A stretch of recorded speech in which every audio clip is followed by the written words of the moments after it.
mengejar surga akhirat, tetapi jangan lupa pula surga kecil di dunia.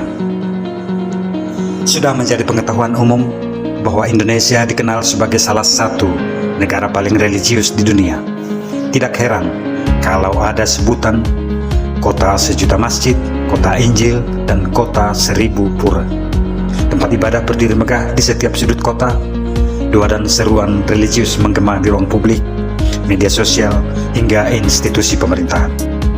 Namun di balik religiositas itu, kita menyaksikan ironi yang menyakitkan.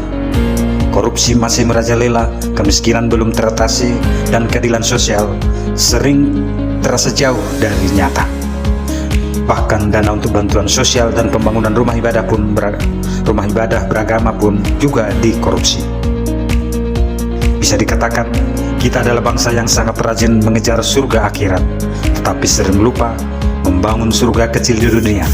Sebuah kehidupan yang tertib, jujur, sejahtera, bertanggung jawab, dan bermanfaat bagi sesama. Banyak orang Indonesia memahami agama lebih cenderung sebagai kewajiban ritual dan simbolik ketimbang tanggung jawab sosial. Keberagamaan diukur dari seberapa sering seseorang beribadah, bukan dari seberapa besar integritas dan kasih sayang yang ia tunjukkan dalam kehidupan sehari-hari. Filsuf Immanuel Kant pernah mengatakan, moralitas sejati tidak lahir dari ketakutan akan hukuman neraka atau harapan akan ganjaran, melainkan dari kesadaran bahwa berbuat baik adalah kewajiban moral itu sendiri. Namun dalam realitas sosial kita, moral seringkali berhenti pada level simbolik. Agama menjadi perisai identitas, bukan jalan pembebasan. Orang bisa sangat rajin beribadah, tetapi dalam urusan publik tetap menyeleweng. Banyak orang lupa, Tuhan tidak hanya hadir di rumah ibadah, tetapi juga di ruang kerja, pasar, dan di ruang publik, tempat kejujuran diuji. Di balik wajah religius masyarakat, terselip pula mentalitas fatalistik. Semua dianggap sudah diatur Tuhan, sehingga manusia tidak perlu bersusah payah berjuang memperbaiki hidup. Ungkapan rezeki sudah diatur seringkali dijadikan pembenaran untuk malas berinovasi atau menghindari kerja keras dan tanggung jawab. Padahal hampir semua kitab suci menegaskan pentingnya kerja keras dan tanggung jawab. Iman tanpa perbuatan adalah kosong. Spiritualitas sejati dari agama justru diwujudkan dalam bagaimana seseorang berkarya, bekerja jujur, dan menghadirkan kesejahteraan bagi sesama. Filsuf Zygmunt Bauman menyebut fenomena ini sebagai bentuk moral privat tanpa tanggung jawab publik. Iman hanya berhenti di ruang pribadi, sementara keadilan dan kebaikan sosial tidak tumbuh di ruang bersama. Menarik membandingkan Indonesia dengan negara seperti Jepang dan Korea Selatan. Kedua negara ini tidak dikenal religius dalam pengertian formal, tetapi memiliki etos sosial yang sangat tinggi. Mereka menanamkan nilai-nilai disiplin, tanggung jawab, rasa malu bila gagal, dan penghargaan terhadap kerja keras. Sebuah agama sipil tanda petik yang melahirkan integritas kolektif. Korupsi di sana sangat rendah, bukan karena mereka takut neraka, melainkan karena mereka malu mengkhianati kepercayaan publik dan tanggung jawab. Sosiolog Max Weber dalam The Protestant Ethics and the Spirit of Capitalism menjelaskan bahwa kemajuan ekonomi barat bukan lahir dari keserakahan, tetapi dari pemahaman teologis bahwa kerja adalah panggilan suci, vocation. Setiap pekerjaan, sekecil apapun, adalah bentuk pelayanan kepada Tuhan dan sesama. Sayangnya di Indonesia, semangat kerja sebagai panggilan suci justru jarang tumbuh. Kita lebih sibuk menyiapkan bekal menuju surga, tetapi kurang serius menyiapkan masa depan bangsa dan kebaikan bersama di dunia.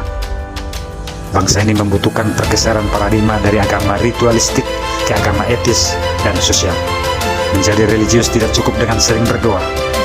Religius berarti menghadirkan kasih dan keadilan di dunia nyata. Agama seharusnya mengajarkan etika sosial, bukan sekedar tata ibadah.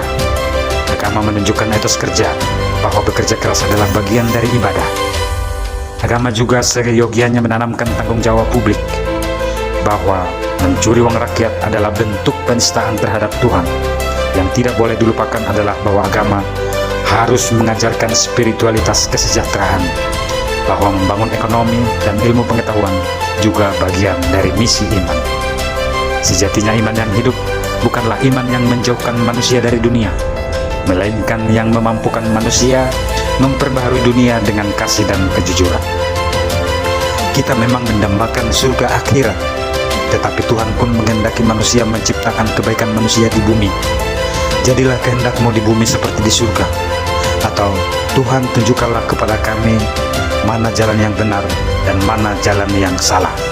Demikian doa universal yang diucapkan banyak umat beragama. Surga kecil itu sederhana. Ketika pejabat jujur mengelola anggaran publik, ketika pengusaha tidak menipu timbangan, ketika guru mendidik dengan kasih, bukan dengan kekerasan, dan ketika rakyat hidup damai dalam keberagaman. Surga kecil bisa hadir ketika iman diterjemahkan menjadi tanggung jawab sosial, ketika agama tidak hanya mengatur hubungan vertikal dengan Tuhan, tetapi juga hubungan horizontal dengan sesama manusia dan alam. Indonesia tidak kekurangan orang saleh, tetapi kekurangan orang jujur. Tidak kekurangan doa, tetapi kekurangan etika publik. Tidak kekurangan ahli agama, tetapi kekurangan rasa malu ketika mengkhianati amanah dan kepercayaan publik. Karena itu, mengejar surga akhirat memang mulia, tetapi jangan lupa pula membangun surga kecil di dunia, tempat di mana keadilan ditegakkan, kesejahteraan dirasakan, dan cinta akan Tuhan, sesama manusia dan alam menjadi bahasa universal. Agama seharusnya membuat kita lebih manusiawi, bukan lebih tinggi dari manusia lain. Sebab jalan ke surga sejati selalu dimulai dari langkah kecil, menghadirkan kebaikan di bumi. Terima kasih sudah menonton. Jangan lupa subscribe, like, comment, and share supaya makin banyak tercerahkan. Salam kontribusi.